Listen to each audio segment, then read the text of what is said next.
Kizuna is a weak idiot who enrolls in a magical academy to train. However, when he discovers his sausage can give strength to magical girls, he starts clapping every girl in sight to make them overpowered. It all starts inside a high-tech chamber, where Kizuna is clapping his comrade, Heckawa, to boost her depleting energy levels. After her tankers are filled with his mayonnaise, Heckawa reaches maximum strength and they walk out of the chamber together. They are immediately confronted by Yuri and her gigantic knockers, and she teases them for being naughty in the middle of a war. But Heckawa gets furious and explains that she only agreed to get intimate with Kizuna because it was important for the mission. Just as Heckawa gets ready for battle, a robot monster crashes down and starts attacking them, but another comrade named Yin comes to their rescue. She then pulls Kizuna inside the chamber and demands some backshots from him.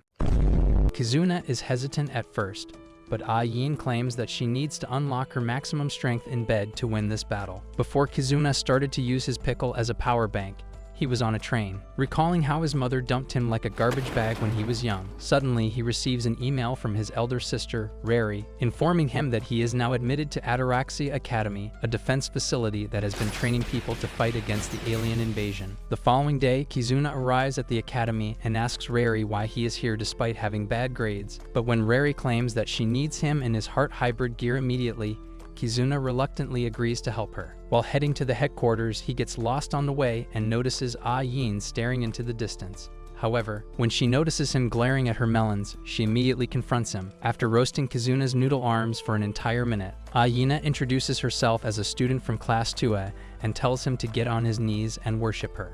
Just then, sirens go off everywhere, indicating an alien attack on the academy, but Kizuna believes it's a false alarm. However, Yin explains that there are no false alarms in Ataraxia and starts revealing herself to activate her hybrid gear, making the simp extremely flustered.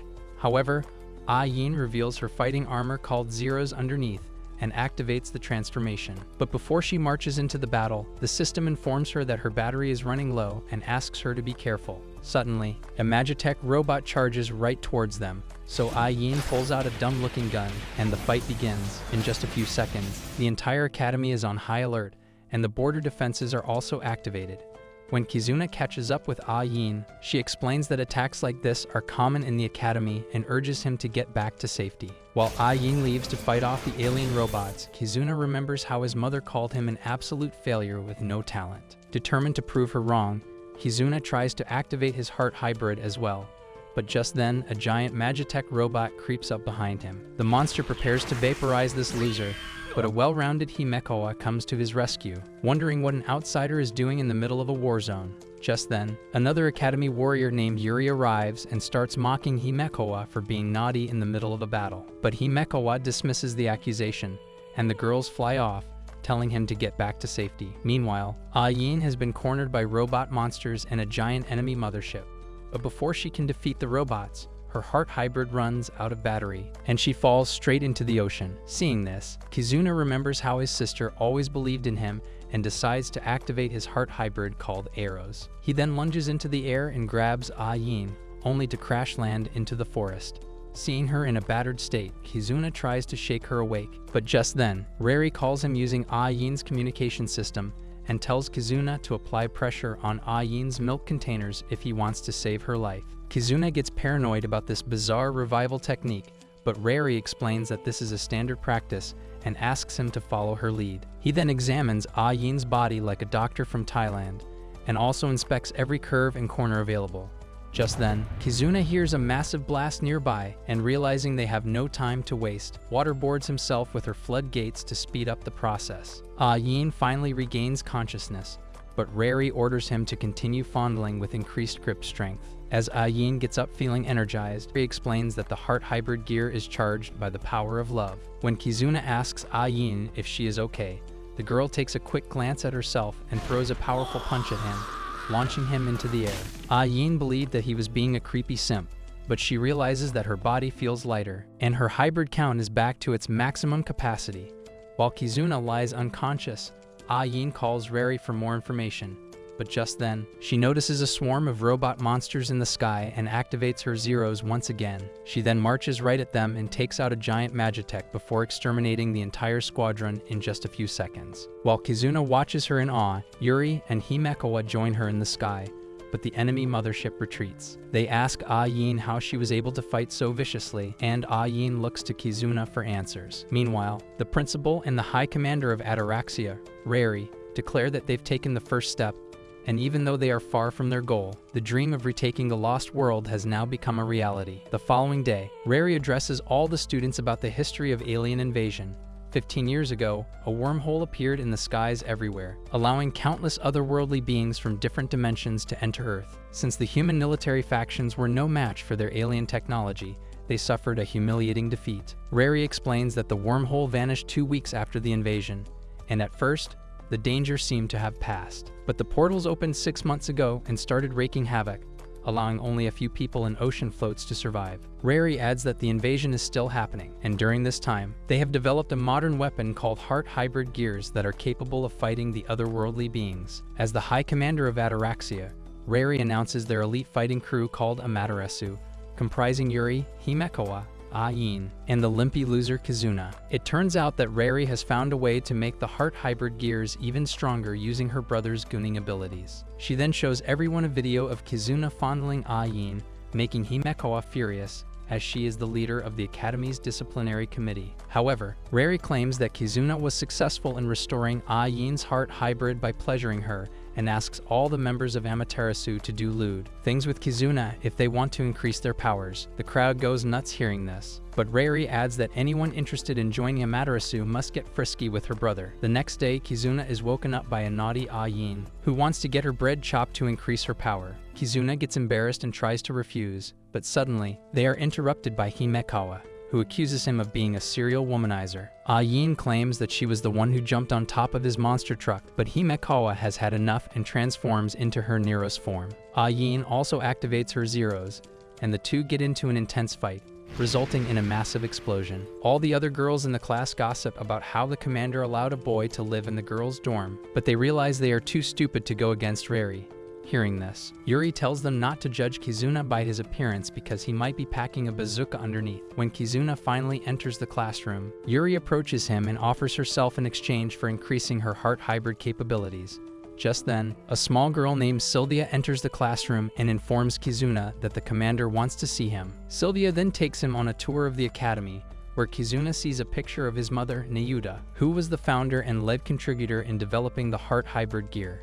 They soon enter a lab, where Rary introduces Kizuna to the chief engineer named Shikina, who uses a computer voice feature to communicate with him. She then gives Kizuna a mobile phone that has a database of all Amaterasu members' hybrid count. Rary explains that once the hybrid count goes below 5%, the fighter's gear falls apart. So Kizuna is tasked with clapping his team members' dumpers to restore their hybrid counts. She also reveals that natural recovery takes a long time, so Kizuna should be prepared to goon at all times.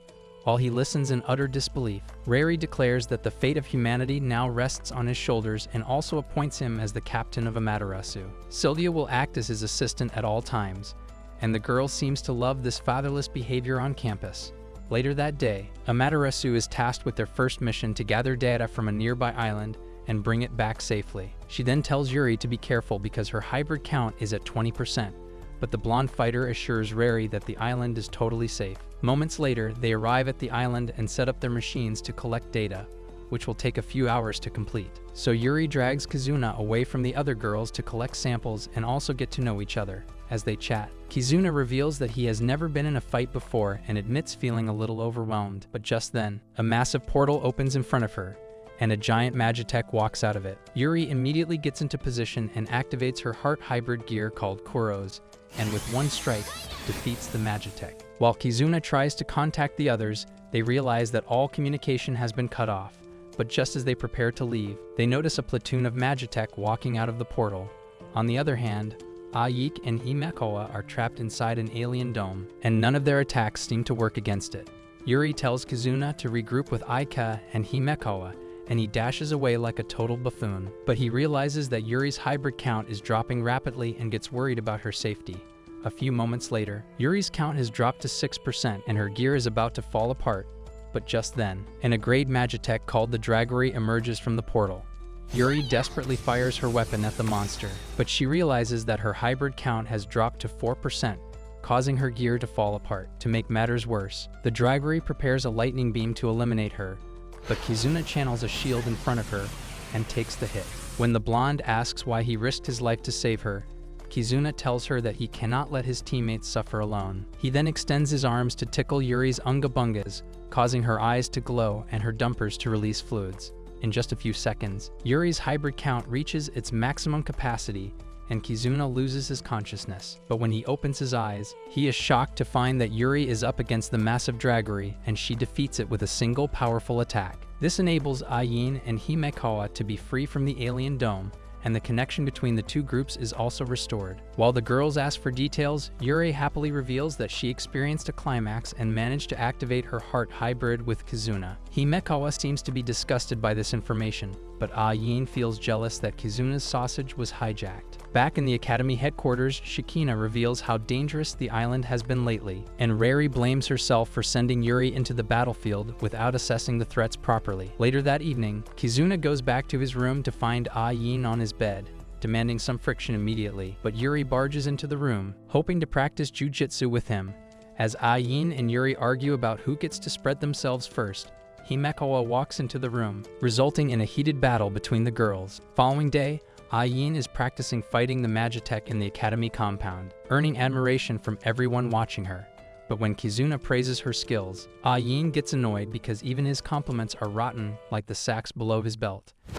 Emotional, damn it! Meanwhile, Heckawa and Yuri are up against multiple Magitech dummies and easily defeat them, making the engineers proud of their Academy's frontline fighters. Back in the headquarters, Rari realizes that the Heart Hybrid Gunning ceremony has really increased both Yuri and Ayin's powers. She then tells Shikina to proceed with the plan, wondering what her mother, Dr. Nayuda, would do in this situation. After school, Yuri runs up to Kizuna and asks if he liked her performance during the training exercise. When he assures her that she is one of the best fighters in the academy, Yuri asks him to go on a date with her. They later visit a replica of the Kyoto Float Temple because, during the alien invasion, there wasn't enough time to gather all the original artifacts. Yuri listens patiently, and seeing Kizuna determined to destroy the otherworldly beings, she tries to lighten up the mood, and the two spend their day roaming around the megafloat. In the evening, they climb the view tower, where Kizuna asks Yuri why she wanted to travel on the megafloat today. Yuri tells him that when she was attacked by the Magitech during their mission,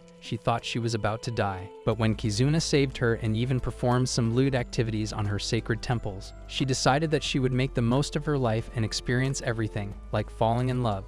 Later that night, Kizuna walks home from his date, scrolling through the pictures on his phone, when he spots Heckawa in the distance. As the two make their way toward the dorm together, Heckawa explains that she always stays behind late to make sure the boys keep their sausages in their pants. While Kizuna listens to her ramblings, Heckawa admits that she genuinely loves the academy and wants to make life enjoyable for all its students. Her words make Kizuna realize just how dedicated she is to her duties, and he compliments her. Caught off guard, Heckawa loses her balance, but Kizuna quickly saves her from cracking her head in two. Suddenly, Heckawa starts leaking oil underneath, which activates her heart hybrid gear. Just as she gets up in embarrassment, they hear a screaming sound nearby and investigate it, only to find Ayin kickboxing in her room. Heckawa reveals that Ayin has always been a loner and often trains by herself. Despite being a member of Amaterasu, she rarely hangs out with the other girls. This information makes Kizuna worried about Ayin, as she seems to be struggling with something. On the other hand, Rari notices that Kizuna has managed to activate Heckawa's hybrid as well and plans for their next move. The following day in class, Kizuna tries to gather information about Ayin, but none of them seems to know anything about her. Suddenly, Ayin approaches him and sternly asks the limpy loser to join her in her park for lunch. Kizuna has no idea how to start a conversation with her, but Ayin breaks the tension by offering him some sandwiches she made herself. After Kizuna devours all the sandwiches, Ayin casually asks him to flip her around and slide his cylinder inside her. The boy gets flustered by this request, but Ayin claims she read some magazines about what boys like to do with girls. Despite this, Kizuna is hesitant to make the first move, so Ayin starts unboxing herself and reveals her chug containers. She then helps Kizuna to apply pressure on her watermelons, but the boy claims it's not ethical to get freaky outdoors. Ayin clearly doesn't care what he says and claims she wants to become stronger than Heckawa and Yuri. So Kizuna finally agrees to her demands and starts draining the fluids out of her buns. But just as he is about to land a kiss, Ayin turns around, and Kizuna backs off, realizing the girl is not ready for it. Just then, he gets a call from Rari, and she summons the loser to her office. He is immediately taken to a room where he underwent the core installation surgery for the heart hybrid gear in the past. Kizuna recalls how he was scared of being cut open, but he agreed to the surgery to make his mother happy. Then, he asks Rary about Yin's history and her hesitation to get pinned down. But the commander explains how there are no records of Yin's early life. Rary tells him that 7 years ago, the Academy found Yin by herself with no memories, so they brought her straight into the research lab. They conducted some experiments to identify Yin's origins, only to find out that she was extremely compatible with handling hybrid heart gears. Seeing the potential in her, Nayuta took her in and turned Yin into a lab rat. But a few years later, Nayuta suddenly disappeared, and they have no idea where she went. Hearing this, Kizuna finally understands that Yin has been alone from the very beginning and gets determined to help the chick with her trauma. But to give Kizuna some backstory of hybrid heart gears, Shikina shows him a secret video of another student who was forced to undergo core installation surgery. But during one of their missions, the boy's hybrid count dropped to 0, causing him to lose his life. However, seeing Nayuta treating the boy's death like a regular experiment, Kizuna jolts back to reality in a horrified state.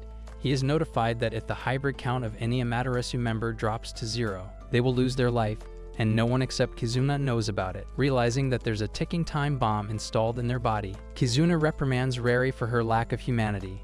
However, Shikina tells him that this information was gathered only a few days ago. Despite this, Kizuna tells them to find another way, but Rary is hopeless because they don't have enough time to look for alternatives. She realizes that she is a cold-hearted commander, but claims that this is the crime she is willing to commit to save humanity. As Kizuma walks towards his dorm, he is shaken by the responsibility to save not just his harem's lives, but the lives of the entire human population. Meanwhile, Yin recalls an old memory with Dr. Nayuta, who once explained that her hybrid gear has a hidden weapon called Immortal, but it can only be activated once her hybrid count surpasses a certain threshold. So Nayuta encourages her to keep training, and the young Yin becomes excited for the day she can finally unleash that hidden power. Just then, the blare throughout the academy, putting the entire island on high alert.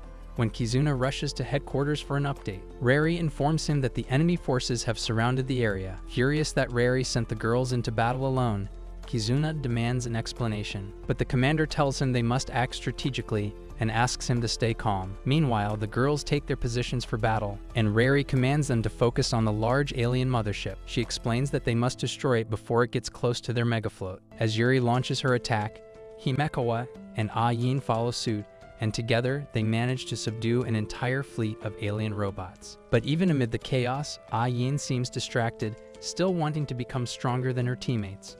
Just then, Yin comes in contact with a draggery, but since her hybrid count has already dropped below 60%, Kizuna starts to panic. As she charges at the monster at full speed, Kizuna warns her to be careful, but Yin manages to destroy the draggery with only 10% left in her tank. Despite Kizuna ordering her to retreat immediately, Yin ignores him and dives straight into a swarm of alien robots. Desperate, Kizuna disobeys his commander and rushes out to help her. Yin eventually exhausts all her hybrid count and falls into the ocean below. She later wakes up in the Academy's laboratory, with Kizuna's dumb face staring at her. When he reveals that Yin took a direct hit from the enemy ship, she tries to get up and continue fighting, but Kizuna warns her that a squad of Magitech weapons is landing as they speak, making it far too dangerous to go back out. At this point, Yin realizes that her friends are far more stronger than her and breaks down in tears, admitting that fighting is the only thing she's ever been good at. As Kizuna lends her his support, Yin confides that she was brought to this megafloat years ago to serve as Dr. Nayuta's test subject, since experiments had dominated her life. Attempting normal human activities felt like a betrayal of her true purpose. When Kizuna asks why she does not have any close friends, Yin tells him that she would rather drink PP than have a conversation with someone. While Kizuna listens patiently, Yin reveals that whenever she did well in training, Dr. Nayuta would praise her, but today, her own teammates have gotten better than her when it comes to handling the gear. As they continue talking, Yin remembers Nayuta telling her that an incredibly powerful immoral weapon resides within her, accessible only with a high hybrid count. But since her hybrid count kept falling, she believed the weapon was impossible to unlock until Kizuna appeared. From that day on, Yin became determined to win his affection and raise her hybrid count, but she soon realized that her social skills were worse than a raccoon's. To improve herself, Yin started reading magazines that suggested making meals for Kizuna, so she bought some sandwiches from Amazon and packed them in a lunchbox. While Kizuna listens in shock, she reveals that she even tried following a book on how to impress a man and attempted some of its advice in front of him at the park, but Kizuna turned her down like a disgusting gentleman. Frustrated, Yin felt that all her efforts to reach the immoral weapon were useless and wondered if she had any reason to live. Instead of sympathizing with her, Kizuna yells at her for acting like a clown, but Yin insists that he doesn't understand her life. He tells her that everyone has a purpose, but the depressed chick tries to knock him out with a right hook. However, noticing that Kizuna hasn't moved an inch, she finally lets her guard down. Kizuna eventually shares his past, in which he was also a lab subject under his own mother, Dr. Nayuda, but after Yin arrived, he was sent back to the real world, leaving him depressed and unable to connect with anyone. This was when Rary reminded him that a person's value is not determined by their OnlyFans subscription cost, but by the choices they make. He then passes this lesson to Yin, telling her that she can start a brand new life, in which he will always be by her side. Finally, Yin gets a glimmer of hope and asks Kizuna to dislocate her backbone, and the freak slams her down before playing with her grumpy cat. This emanates a surge of energy to disperse from their vessels, but Yin wants more of that action. Just then, Shikina communicates through their hybrid system and informs him that sometimes, after a successful heart hybrid, the girl might get a little excited. It turns out that if Yin can reach another climax with Kizuna, she will unlock an even higher level of hybrid count. This will enable her to activate the immoral weapon Nayuda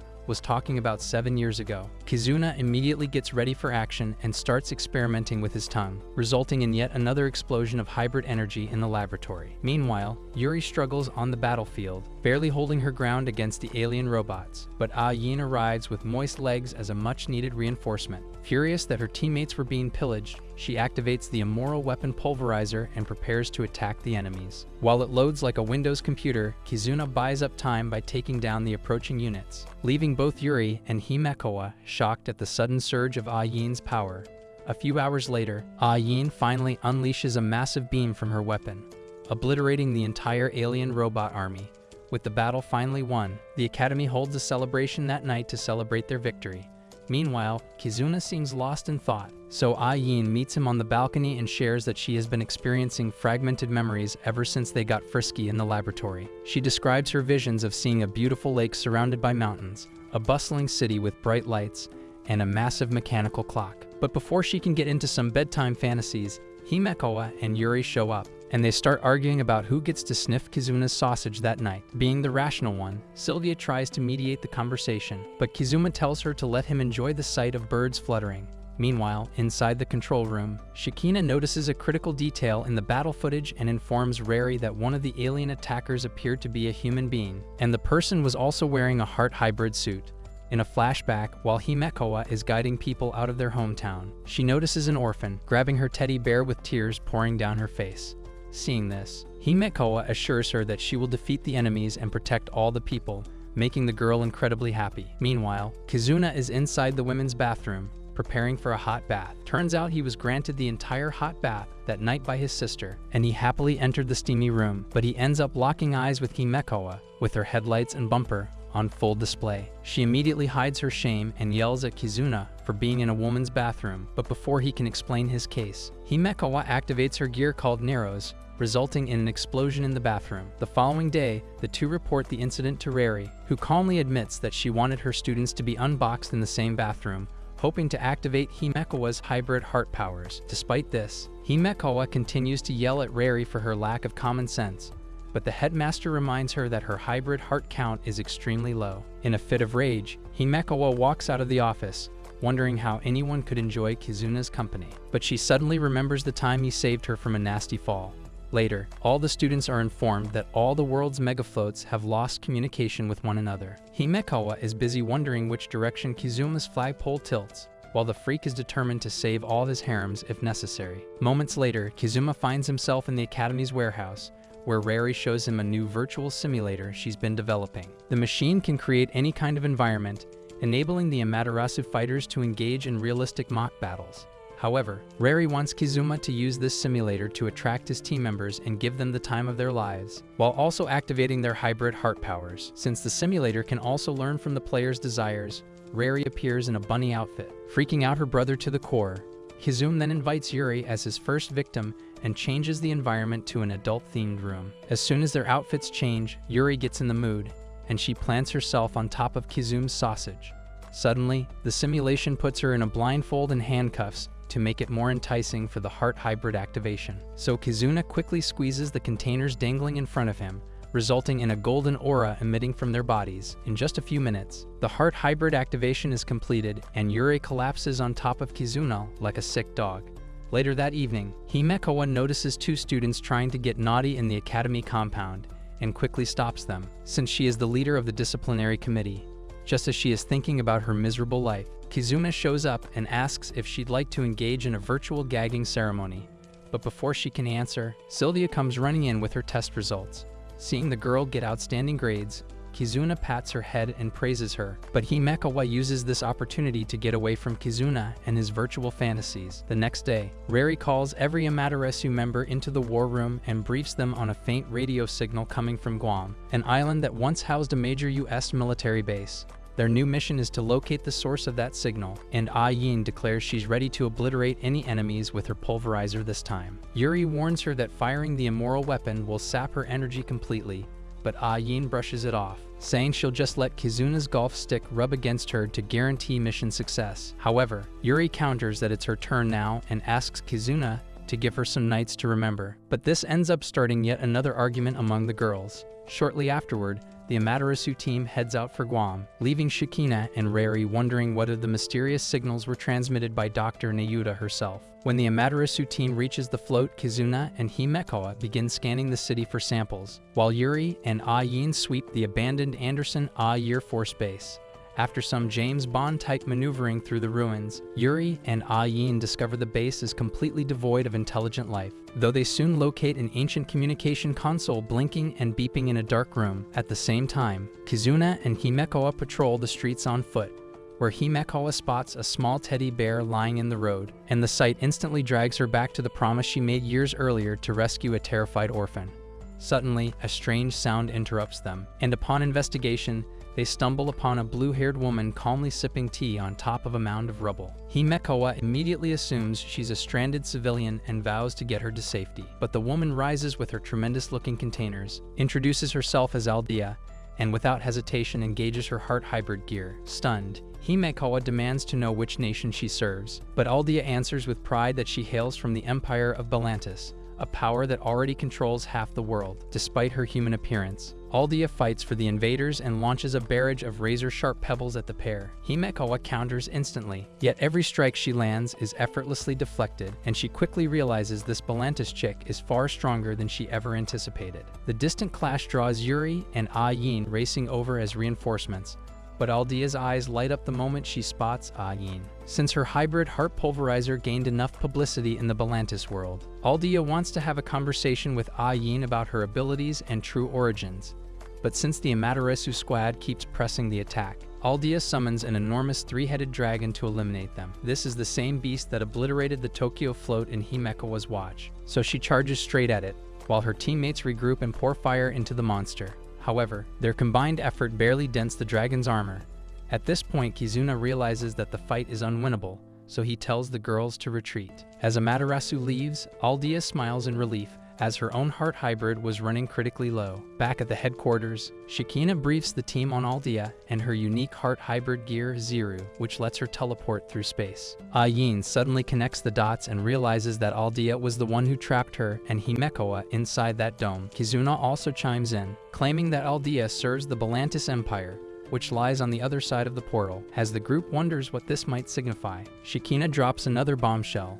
The three-headed dragon outclasses even A-rank Magitech beasts, so they have no choice but to create an entirely new class called the Super Category class. The news hits Heckawa hard, as memories of her people's annihilation flood back, and she urges the commander to mobilize immediately. However, Rari shuts it down, declaring the day's operation finished for today. But when Heckawa continues demanding an explanation, Rari counters that discovering an unknown Magitech variant is a major breakthrough and tells her to cool her raging hormones. Despite all that, Heckawa starts ripping into everyone, calling them spineless cowards, and when the others try to calm her down, she snaps that they're weaker than Logan Paul. Later that night, Kizuna decides to check on the fired-up girl, only to find her door hanging wide open. He then pulls out his phone to ping her location, but is shocked to realize that Heckawa has already escaped from the megafloat. Meanwhile, Heckawa spearheads straight back to Guam and throws down a midnight challenge to Aldea. She demands the tri-headed dragon come out to play, but the Belantis chick smirks and says she'll toy with Heckawa first. The brawl erupts instantly, but every one of Heckawa's strikes bounces off like a fart in a hurricane, and in just a few minutes, Aldea has managed to capture her. Her hybrid blades seal Heckawa inside a labyrinth where space and time simply cease to exist. This enables Aldea to crush Heckawa's body from the outside, while the poor girl screams in pain. But just then, the rest of the Amaterasu crew members crash the party. Aldea immediately drops the cue to square up with Yuri, giving Kizuna just enough time to slap Heckawa awake. The girl's eyes tear up the second she sees him, and when she asks why they bothered saving her, Kizuna answers that comrades don't leave comrades behind. Meanwhile, Yin leaps into the action as well, and Aldea seizes the opening to demand an introduction. When Yin gives her name, Aldea gets excited, as she swears Yin must be from the Belantis Empire, but Yin insists she's 100% Earthborn human. To check if she's telling the truth, Aldea recites an old imperial oath to jog her memory, but Yin finds this irritating and starts attacking her. However, Aldea summons the tri-headed dragon again and asks Yin to erase it with her heart hybrid, Zeros. But as soon as the monster materializes, Heckawa tries to jump in, but since her hybrid count is extremely low, she decides to rest in peace. Right on cue, Rary arrives via helicopter and airdrops the simulation chamber beside Kizuna, so he can top off Heckawa's energy by ravaging her thick cakes. So, he quickly scoops her up, drags her inside, already itching for some trauma-fueled friction, but Heckawa starts blubbering about the mess she's made for everyone. Kizuna asks point-blank why she's obsessed with defeating the tri-head dragon, and she finally spills the beans. During the second collision, Heckawa was on evacuation duty for the Tokyo float when the dragon materialized and incinerated everything in its path. For years, Heckawa had swaggered around as Japan's top fighter, convinced she could defeat any monster. But watching the tri-headed dragon torch the entire Tokyo float shattered her illusion, and she started seeing herself as nothing more than a fragile snowflake, filled with ego and pride. Heckawa used to laze around and attend parties instead of training, but after the dragon incident, she became a highly disciplined student in hopes that she could rectify her mistake and protect people in need. But even after all that backstory, Heckawa was unable to save her fellow citizens back then and sure cannot save anyone with her annoying attitude right now. Hoping to clap her ferociously, Kizuna tells her that she has saved many people, including him, when she came to his rescue during their first encounter in the woods. While Heckawa listens patiently, Kizuna tells her that she's saved countless lives, and the reason she doesn't keep count is that she is a good person at heart. After the boring snooze fest, Kizuna tells her to get ready for some smackdown, and Heckawa finally lets him play with her jugs without restriction. While Heckawa is worried that he does not like her size, Kizuna lies to her, claiming her containers are worth dying for. As her hybrid heart is about to reach its full potential, Kizuna turns up the heat, leaving Heckawa drooling with satisfaction. However, to activate her immoral weapon, they have to perform an extremely lewd act, so Kizuna uses the simulator and transforms her into a cat girl. He then starts grabbing her tail like an idiot, which seems to give her more satisfaction. This fatherless behavior enables Heckawa to activate her immoral weapon, and she quickly transforms into her Nero's form. Then, as she steps onto the battlefield, Heckawa summons her immoral weapon called Gladius and, reminiscing about the time she was unable to save the orphan girl, she charges at the dragon and eliminates it in one strike. For the first time, Aldea feels threatened by her power and starts attacking Kizuna, but the loser starts panicking because his hybrid gear has no weapons that he knows of. However, Kizuna realizes he can summon a blade and gives it a shot, because after his fusion with the girls, he also gains some of their powers. Then, he partners up with his harems and manages to corner Aldea into submission, but unfortunately, she opens a gate and brings out several Magitech ships to defend herself. At the same time, a large underwater submarine emerges, but it turns out to be America's Heart hybrid units coming out as reinforcements. A few anti-aircraft jets are also hovering in the sky for backup. And seeing this, Rary gets a glimmer of hope. But before the battle can even begin, Aldea's partner, Grable, asks her to get her dumper back inside the ship. With no other options, Aldea reluctantly falls back along with the rest of her fleet, as the Amaterasu members are left confused. Later, the girls mock Heckawa for acting like Mia Khalifa in the simulation chamber, but she gets embarrassed and starts yelling out in words like an insane person.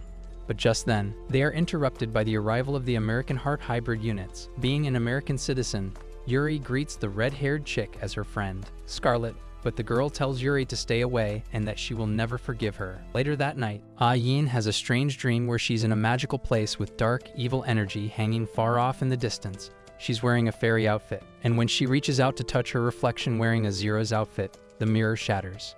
Yin jolts awake from this odd nightmare in the middle of the night and thinks back to the slogan Aldea shouted during the battle. Meanwhile, Aldea steps through the portal into the Belantis Empire and reports to Grable that the girl named Yin now controls the Magitech gear known as Zeros. Back at headquarters, Shakina is in her laboratory when she gets an anonymous tip about how to seal the portal gates, and with that info, Rari pushes for a joint US-Japan operation to take back Okinawa. The following day, Kizuna is enjoying lunch with Yuri when the Masters group joins them, Scarlet, Gertrude, and Sharon. It turns out they've enrolled at the academy for a joint mission, and Scarlet wants to get close to Kizuna so she can get some slippery smackdown and boost her hybrid count too. Kizuna is stunned to see girls desperate for his special mayonnaise, but Scarlet asks him to spend some private time with her. Seeing this, Yuri nearly starts a fight with Scarlet for messing up her date with Kizuna, but just then he spots Yin sitting alone at another table. Before he can do anything, the girls pull him outside and press their curves against his arms, arguing loudly over who gets to smell his armpits first. To sort out the argument, they visit an arcade shop,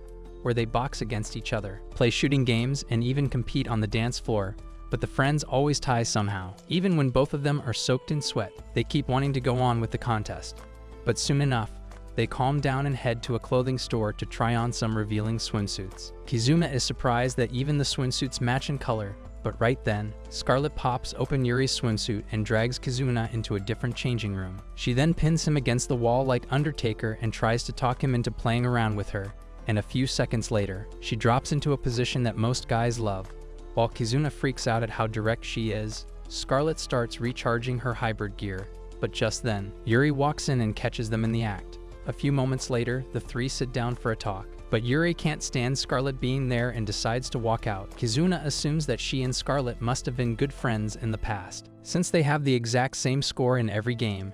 However, Scarlet quickly denies it and says Yuri is an awful person who treated them like pawns in past battles. She explains that their squad ran into a draggery years ago, and none of them could handle it alone. Yuri sent them all in first to tire it out, then came in at the end to take all the credit for herself. However, Kizuna doesn't buy the story because the Yuri he knows wouldn't act like that. But Scarlet says she doesn't care about convincing him and heads back to the dorm. Just then, Yuri returns to the park, and when Kizuna asks if the story is true, she says there are different sides to the same truth. On the other side of the world, Aldea and Grable get a big welcome from the people of Belantis and are treated like royalty. But two fighters from the Empire, Rhaegers and Vard, are clearly furious at all the attention they're receiving from the people. A few hours later, Aldea and Grable enjoy a fancy dinner to celebrate being together. They talk about their old battle where they left each other with lasting scars. But this soon turns into some fatherless behavior in their bedroom. The girls explore every part of each other's bodies without holding back, trading tongue twisters and guac for hours, filling the room with stinky bodily fluids. Back in the academy, Sylvia gives Kizuna some cookies that she prepared herself by watching a YouTube tutorial. Seeing her dedication, Kizuna comments that she will become a great wife, but this makes her realize that Kizuna wants to marry her. A short time after, Kizuna passes by Yin's room and sees her getting upset because she can't find any info about her life before the academy. The creep steps inside and kindly offers her some cookies, but Yin tells him to keep quiet. Just then, her stomach growls loudly like a Snorlax, and she finally gives in and eats them. But even while munching on the delicious cookies, Yin looks really mad for some reason and tells Kizuna to just ask whatever is on his mind. However, Kizuna says he won't pry unless she feels like sharing. This makes Yin feel a warm tingle between her legs, and Kizuna adds that he'll listen to her vent for hours if she lets him touch her special spots again. But just as they are about to hold hands, the sirens blare across the academy again, and Grable leaps from the battleship like a Bollywood actor. As Gertrude leads the teams to face the enemy, Grable demands they surrender the Zeros and the woman using it without a fight. However, when Sharon fires a shot from far away, Grable realizes that talking is useless and takes out dozens of units in seconds. By the time Amaterasu arrives, the area looks like Konoha village after the war with Akatsuki. At the same time, Scarlet sees her friends hurt and charges at the enemy recklessly. Unfortunately, the little redhead is no match for Grable, who's about to finish her off. But just then, Kizuna jumps in front and takes the blow like a Giga Chad. Amaterasu fights her directly, but both the Heckawa and Yuri get tossed aside like insects. The upset Scarlet tries another attack, but she ends up wrecked too. At this point, only Yin and her Zeros are left on the field, and Grable closes in for the final strike. However, Kizuna pushes himself up, hoping to protect his girl, but gets knocked away like a golf ball. Grable finally gets to the point and offers Yin a spot in her empire if she wants to recall her past before the academy.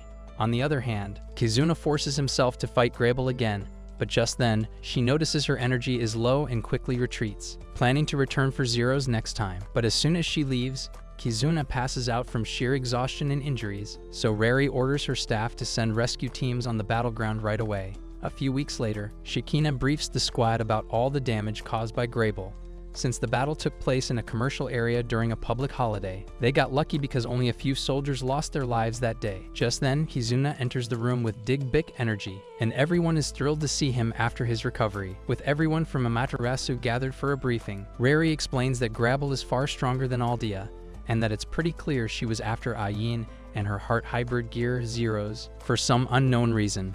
To make matters interesting, even Yin herself has no clue why they're targeting her, and Kizuna feels a bit sorry for her. Furthermore, Rari explains that to reclaim mainland Japan, they need to close the Tokyo and Okinawa gates. But Grable is currently blocking their path, since this new enemy is ridiculously powerful. They'll need a brand new type of hybrid called the Connective hybrid to beat her.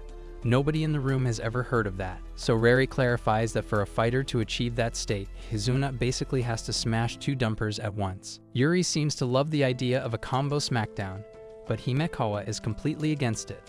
Seeing this reaction, Rari explains to the students that the Connective hybrid links three heart hybrid bodies together, granting them the ultimate power the world has ever seen. Since this has never been tried before, Heckawa argues she doesn't want to do it with another girl, but Shikina assures her that sometimes even a deep act of friendship can trigger a Connective hybrid.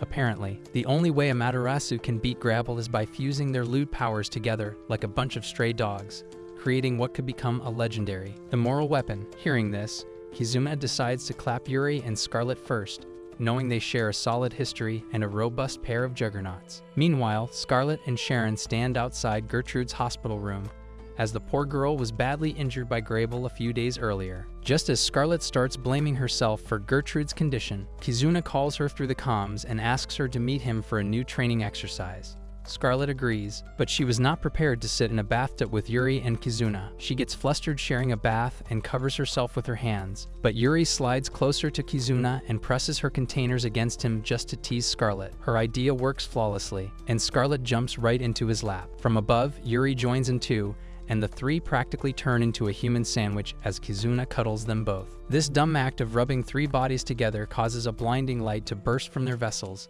giving all of them a legendary happy ending. But since the girls always want more action after recharging their hybrid cores, Yuri unboxes herself and Scarlet follows suit.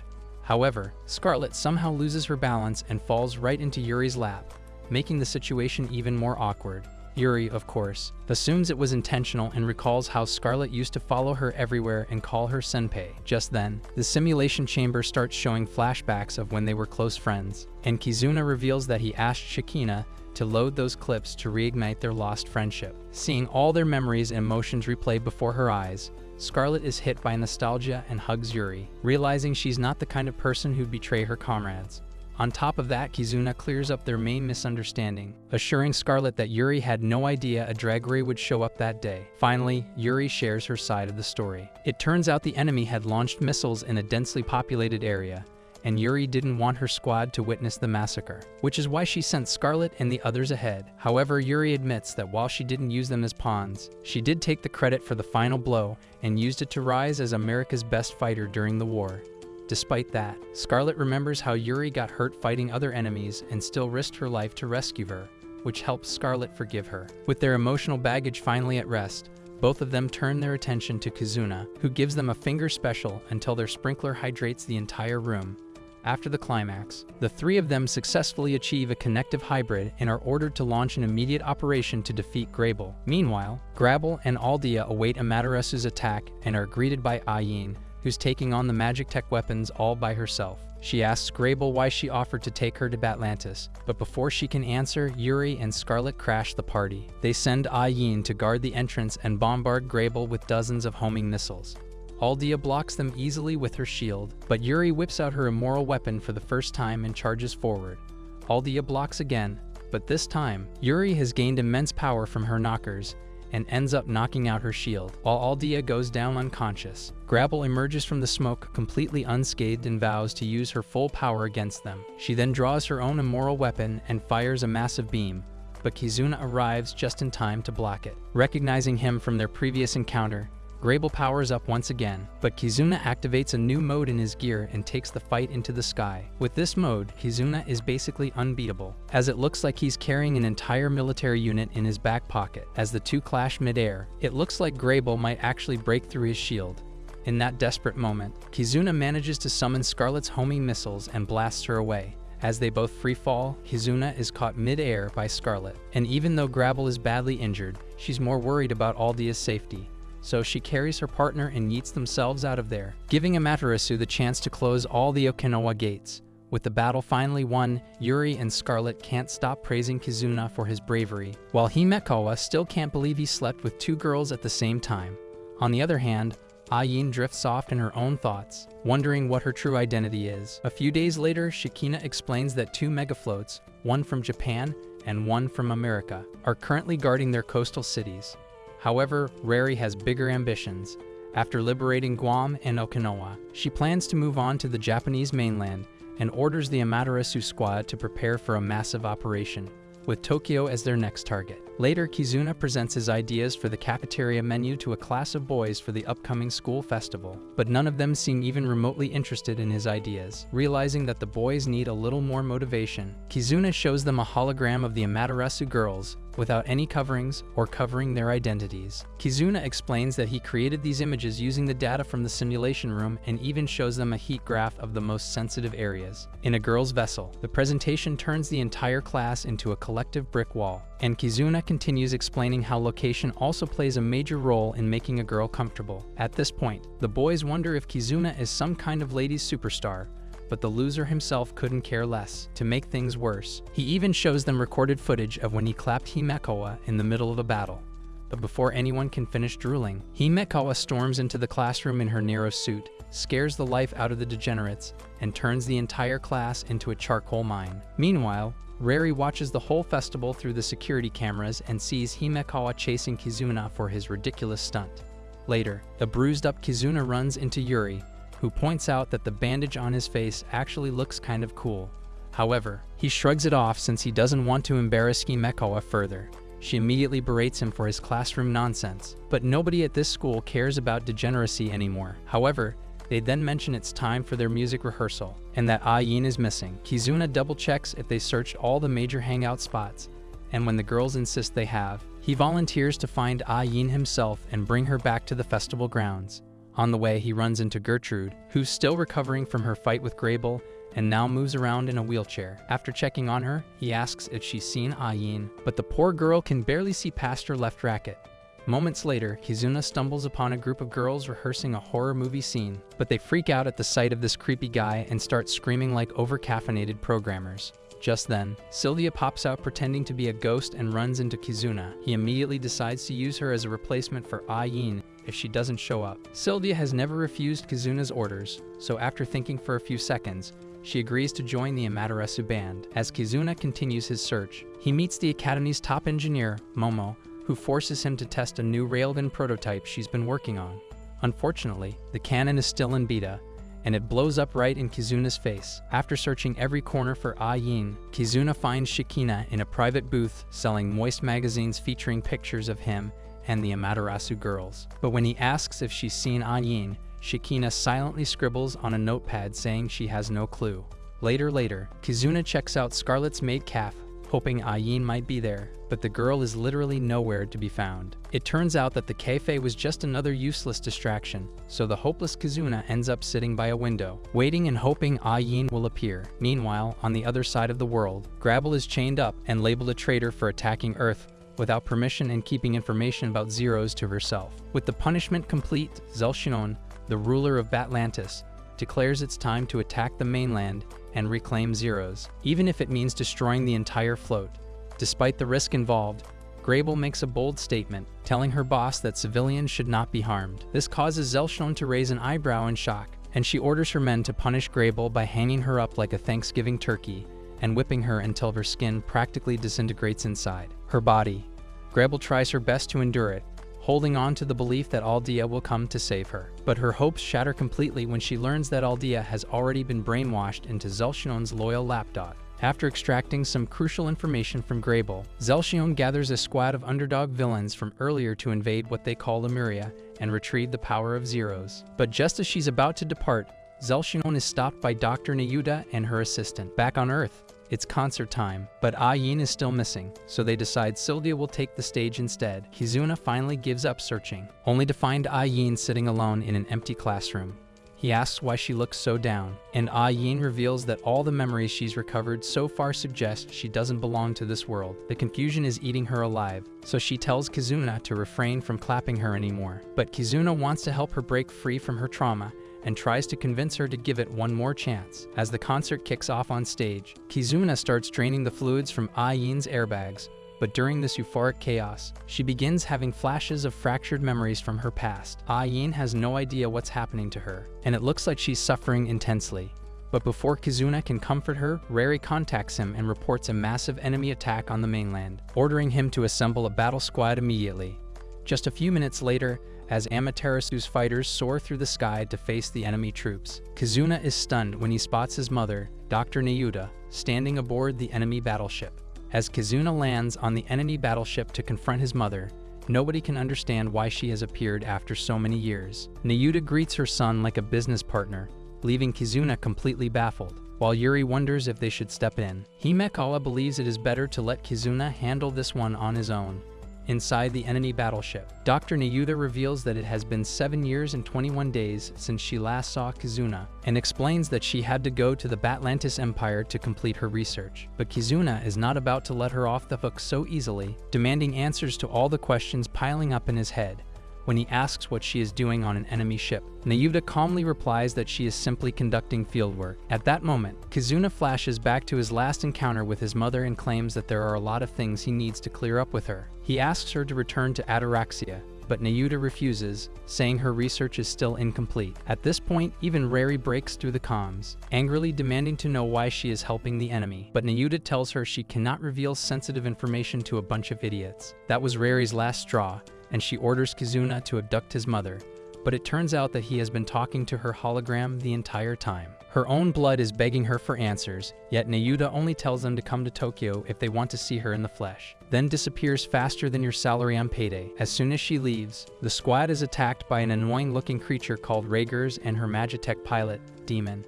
Before the fight can escalate, the battleship suddenly turns around and starts flying away, leaving Ragers fuming in frustration. Nayuda tells her that their only goal was to talk, and capturing Zeros was never part of the plan. At that point, Vard asks if they will still go to Tokyo despite the risk of an ambush, and Haida confidently says they most definitely will. Back at headquarters, Rary explains that the plan to retake Tokyo might have been a setup, and the revelation shocks everyone in the room. She reveals that they received an anonymous tip about how to restore hybrid heart counts and close the gates, and all evidence points toward Dr. Nayuda being behind it.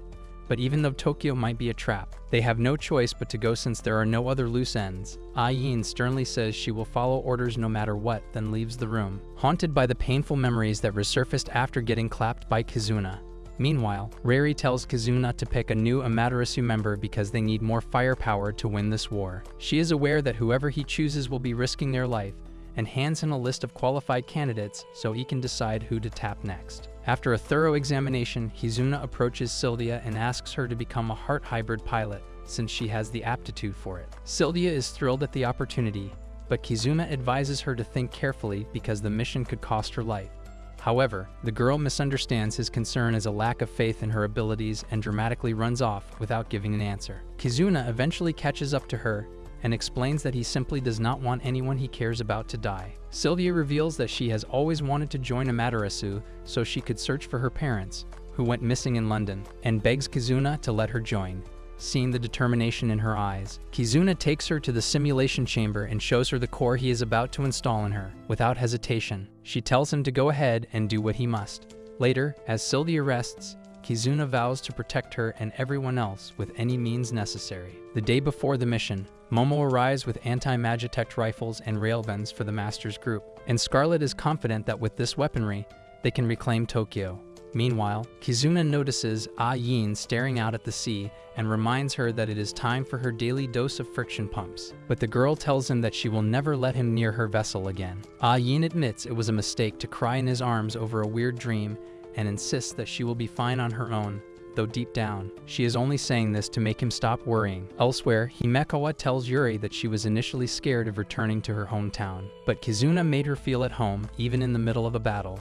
Yuri admits that his monster truck is something else, saying it made her realize it is okay to rely on others. A few moments later, Kizuna visits the surgery room where his core was first installed and remembers the time he saw Yin crying. He had asked her why she was sad, and a young Yin told him she could not remember anything from her past. Kizuna promised to help her regain her memories, and also recalls how stubborn she used to be in the past. The following day, as the squad prepares to depart for Tokyo, the Academy's sirens start blaring and giant alien robots begin climbing the ship. All personnel across the city go on high alert, and for a moment, it seems the aliens are overwhelming the missile defenses. Scarlet slices through the invading robots with her weapon and tells the Amaterasu members to proceed to Tokyo, while she stays behind to defend the Academy. Realizing this is the best course of action, the squad changes into their outfit and takes off like superheroes, while Rary quietly worries about how this operation will end. On the way, they encounter several mechanical drones, and Kizuna tells the girls to stick to the plan. As they split up,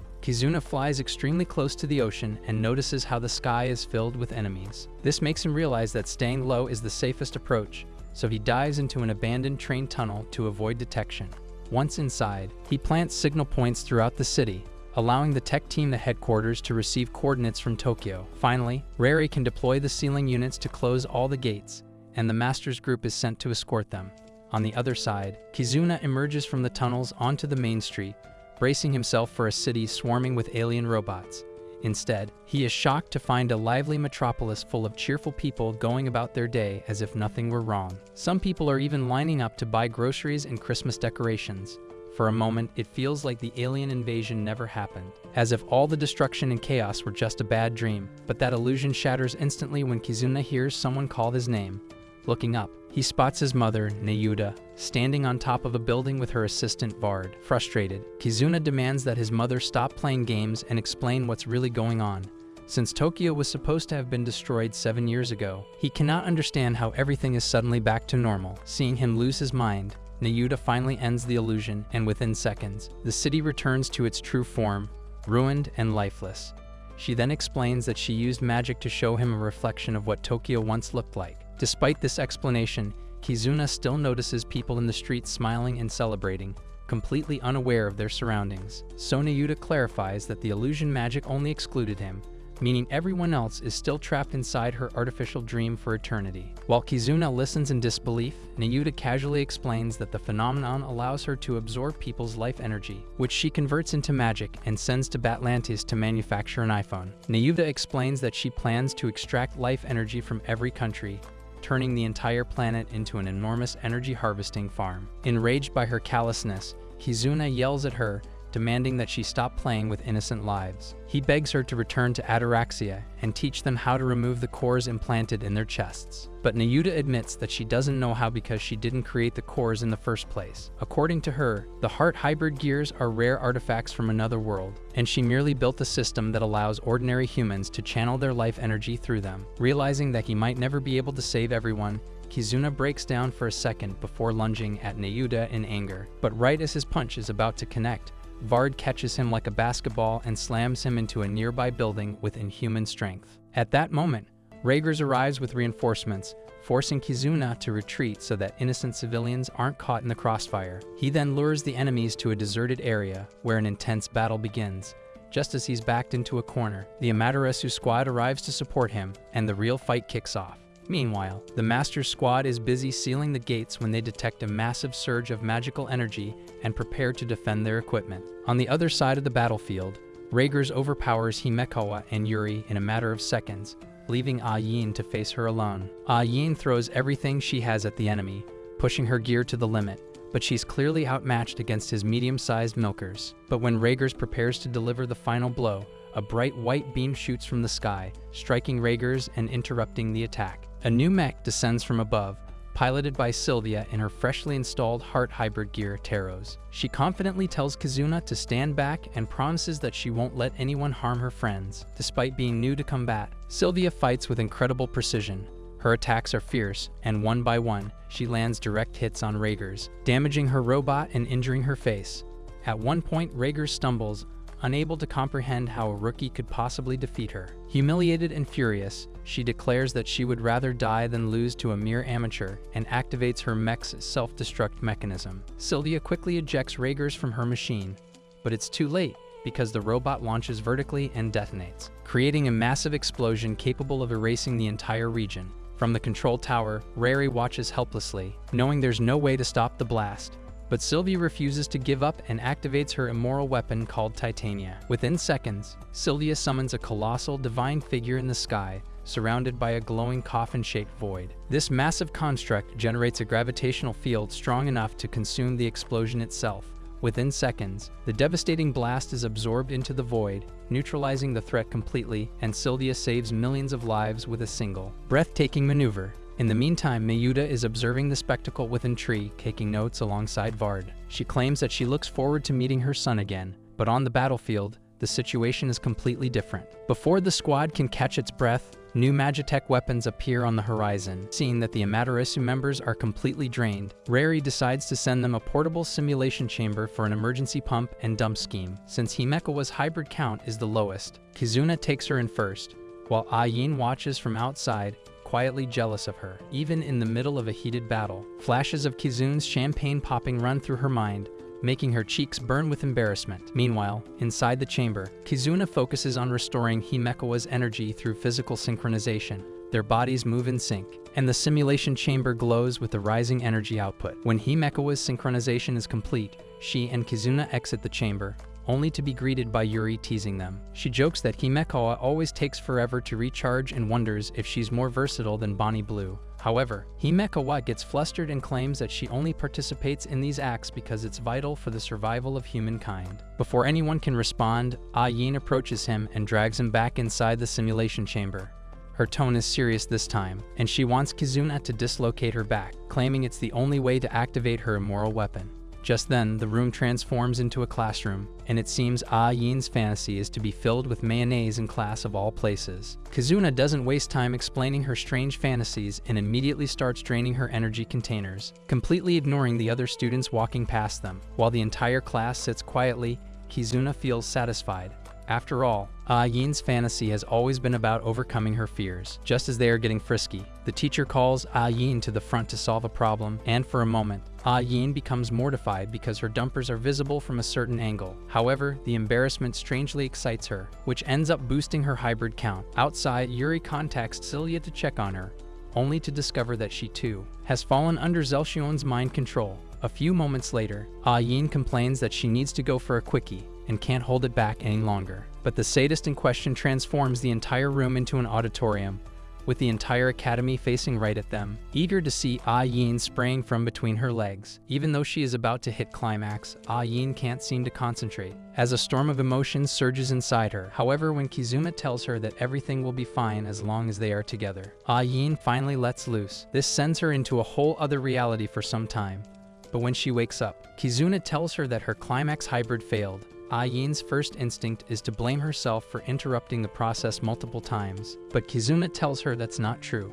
When they finally come out of the chamber after a few hours, they are shocked to find all their friends, including Sylvia, defeated by the Zelchinon chick, Just then, Zelshun appears and introduces herself as the captain of the Royal Guard. She explains that she's trapped the girls in a deep hypnotic trance, forcing their souls to battle for survival inside their own minds. In her illusion, Heckawa awakens in a desolate Tokyo. A three-headed dragon looms before her, while a little girl accuses her of destroying the city. Soon the shadows of the dead begin to crawl out of the rubble, closing in on her as guilt and horror consume her. On the other hand, Yuri finds herself desperately trying to reach Scarlet and her squad as they fight a draggery. But by the time she arrives, her comrades have already been wiped out, leaving her with crushing remorse. Back at headquarters, Momo reports that most of the Master's squad has been annihilated, but before they can make sense of the situation, they're suddenly attacked by an enemy Magitech unit. Out on the battlefield, Zelshun makes an offer to Kizuna and his team. She'll spare their lives if they agree to let Batlantis extract magical energy from them while trapping them in a fabricated paradise created by Nayuta's illusions.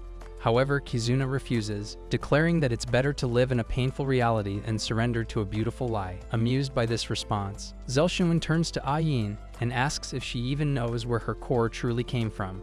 When Yin fails to answer, Zelshun decides to show her the truth herself, and just when Yin loses consciousness, Kizuna vows to make Zelshun pay for her crimes. He then activates his heart hybrid gear, ready to risk his life for his favorite pair of dumpers. In her vision, Yin follows a younger version of herself down a dimly lit hallway, eventually discovering that her core had already been implanted before Dr. Nayuta ever found her. As she stands before a massive gate, Zelshun watches with twisted amusement, remarking on how far Kizuna is willing to go for the one he loves. Before Yin can open the gate, her past self warns her that once she learns the truth, she may never be the same again.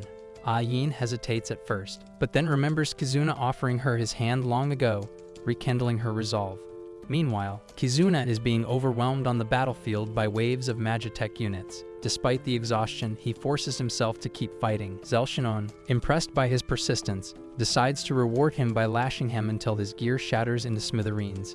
Beaten and barely conscious, Kizuna despairs over his failure to protect everyone, but in his weakest moment, he somehow establishes a telepathic link with Heckawa, Yuri, and Sylvia inside their trances. That connection triggers a powerful transformation, and Kizuna achieves a new form of heart hybrid gear. Shikina, monitoring from headquarters, confirms that he's performed a climax hybrid with all three girls simultaneously, without even physical contact. Empowered by this unity, Kizuna unleashes a devastating assault, eradicating hundreds of Magitech units in seconds. His power becomes so overwhelming that even Zelshun struggles to match him. Eager to test her limits, she unleashes her full strength. But the immense power takes its toll, and Kizuna's gear begins to crack and falter. Sensing an opportunity, Zelshun seizes control of Yin's body, knowing Kizuna won't dare to fight her directly. Inside her subconscious mind, Yin finally understands that Kizuna had been protecting her all along, even in the past. But her realization is abruptly interrupted by the sight of her body,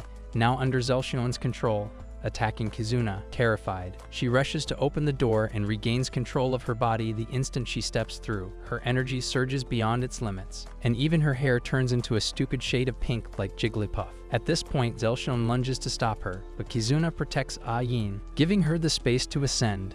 Hovering above the battlefield, Yin unleashes a colossal wave of energy that eradicates all remaining magic in the area. Those trapped under mind control are finally freed, and one by one, the portals to Batlantis begin to collapse. With the enemy's invasion cut off and the gates to the other dimension permanently sealed, the fights of Ataraxia finally reclaim Tokyo. As the dust settles, Kizuna and Yin stand together, quietly celebrating the sacrifices and victories they had to go through. If you watched this anime recap until the end, comment down bro what. If you like anime recaps like this, watch this video.